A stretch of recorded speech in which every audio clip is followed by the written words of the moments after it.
Bonsoir. Parlez-nous déjà de la chronobiologie. Qu'étudiez-vous précisément? Alors la chronobiologie est une discipline scientifique qui étudie en fait la rythmicité de toutes nos activités. C'est-à-dire que l'humain n'est pas un super-héros. De temps en temps, on a forcément j'ai envie de dire des petits coups de barre, et nos fonctions biologiques ne fluctuent pas de la même manière au cours de la journée. À titre d'exemple, on parle souvent de la température qui est à 37 degrés. Notre température n'est pas tout le temps à 37 degrés. La nuit, quand on dort, elle est plutôt aux alentours de 36, voire même un petit peu moins. Et puis l'après-midi, elle va monter presque jusqu'à 38 degrés. Donc en fait, on étudie les fluctuations de nos fonctions biologiques au cours du temps. Le passage à l'heure d'hiver, donc, a-t-il un réel impact sur nos organismes? Alors j'ai envie de dire non, malheureusement, ça va peut-être vous décevoir. C'est un faux problème. Le passage à l'heure d'hiver n'est pas si compliqué que ça, beaucoup moins en tous les cas que le passage à l'heure d'été. Peut-on se sentir plus fatigué ou avoir du mal à se caler sur ce nouveau rythme malgré tout? Alors pas vraiment. En fait, l'avantage, enfin j'ai envie de dire, revenir au rythme à l'heure d'hiver, c'est plutôt assez naturel puisque on va se retrouver sur une organisation horaire qui correspond beaucoup plus au cycle du soleil, hein. L'été, on a 2 heures de décalage par rapport au soleil. Nous, en France, l'hiver, on se retrouve avec 1 heure de décalage par rapport au soleil. Et justement, c'est bien l'alternance de la lumière et l'obscurité, c'est bien la lumière du soleil qui va justement stimuler notre horloge biologique. C'est-à-dire que par notre œil, on va capter cette intensité lumineuse, et cette intensité lumineuse va en fait mettre à l'heure notre horloge biologique. Donc finalement, passer à l'heure d'hiver, c'est suivre un peu naturellement le rythme de notre horloge biologique. Donc ça se fait plutôt pas mal. Dimanche matin, on aura la chance de pouvoir rester 1 heure de plus au lit. Alors souvent, les gens disent on va dormir 1 heure de plus. Non, on ne dort pas vraiment 1 heure de plus, puisque dimanche soir, on va aussi se coucher 1 heure plus tard. Et finalement, voilà, donc on a juste ce petit bonus dimanche matin de rester un petit peu plus au lit. Mais pourquoi les gens se sentent plus fatigués? Je pense qu'en fait, cette histoire d'heures d'été, d'heures d'hiver, c'est un faux problème.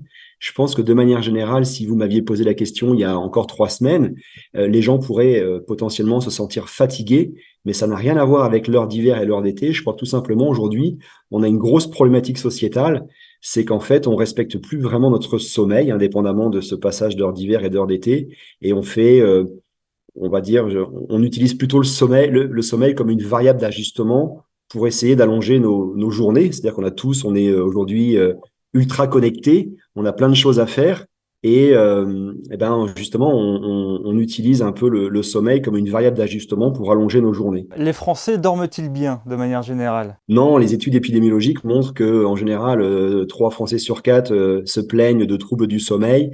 Je crois que c'est 27% des salariés dorment moins de 6 heures.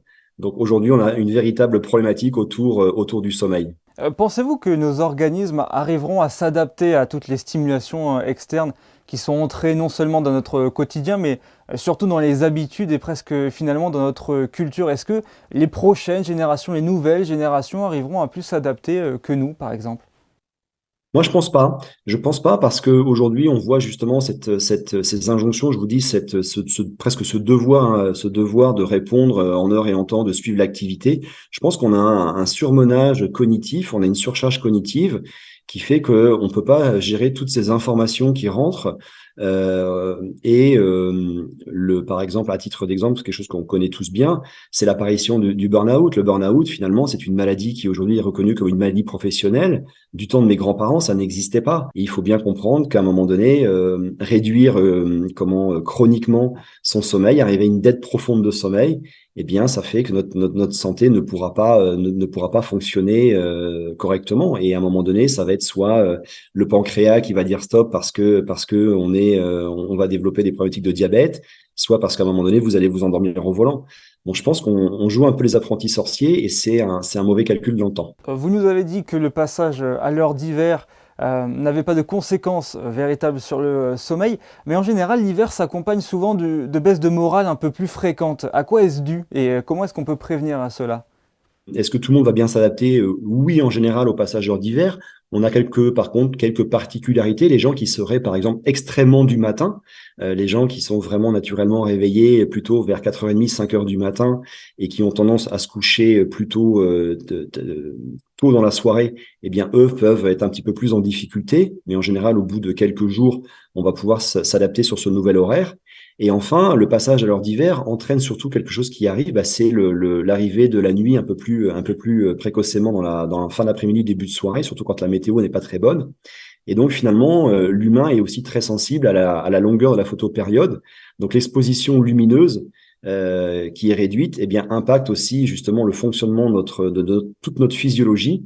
Alors que justement, ce qui se passe, bah, c'est souvent la baisse d'intensité lumineuse en début de soirée, avec justement cette problématique d'allonger nos journées de travail. On va se réexposer devant des lumières artificielles, des lumières LED, souvent des lumières des écrans, écrans d'ordinateur, écrans de téléphone. Et la spécificité de ces écrans-là, c'est qu'elles génèrent une lumière, on appelle ça la lumière bleue, qui impacte négativement nos horloges biologiques. Hein. Ça va justement créer une sorte d'allongement naturel de la journée. Et l'exposition à la lumière, eh bien, inhibe la sécrétion de mélatonine. Donc le risque, en fait, c'est bah, justement de s'exposer trop tard dans la soirée. Donc vraiment, la préconisation, c'est sortez le matin, allez dehors, allez faire de l'activité physique, dépensez-vous, prenez votre dose de lumière le plus tôt possible dans la journée pour justement avoir un endormissement précoce et de bonne qualité la nuit. Merci beaucoup pour tous vos conseils et vos éclairages, Benoît Mauvieux. Je rappelle que le passage à l'heure d'hiver s'effectuera dans la nuit du 28 au 29, donc ce week-end, à 3 heures du matin. Il faudra reculer les horloges de 60 minutes. Exactement.